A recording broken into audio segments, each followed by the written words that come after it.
The poem Empty House was suggested by the home where we lived for over 20 years. In fact, we actually raised our family in that house. And finally, we had to sell it because the neighborhood deteriorated so much, and we moved out of the house. In thinking about it, I wrote a little poem in reference to it. The poem I called Empty House, and I think I'll recite that poem for you. They said our house was empty ever since we moved away. Neighbors might doubt my sanity at what I said today. There were no carpets on the floor, no pictures on the wall, and yet the house was crowded up to the entrance hall. On this lot was our home. It was a three-story white brick home. The first floor was living quarters, the second floor was bedrooms, and the third floor was a game room.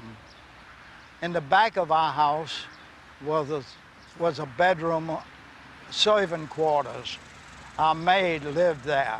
It was on a half-acre of ground. We had a beautiful swimming pool in the backyard.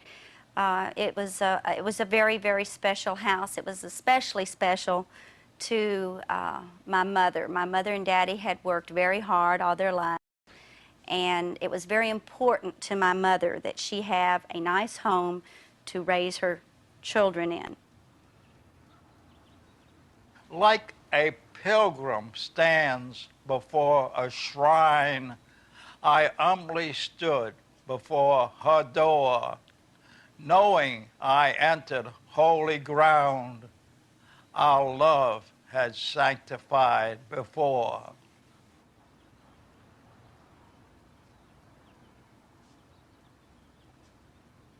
Entering my children's room, I walked carefully across the floor so as not to step upon their toys as I had often done before. Their happy songs and laughter seemed to come from everywhere. Walls reluctant to give them up had kept them hidden there. When my wife came to me and said we should sell our home, I said, I will sell, but I will not be the first one to sell to colored people. I do not want to break this neighborhood. So we did not sell right away, but eventually we had to sell because every home in this area, including the home next to us on North McGregor, was occupied by colored.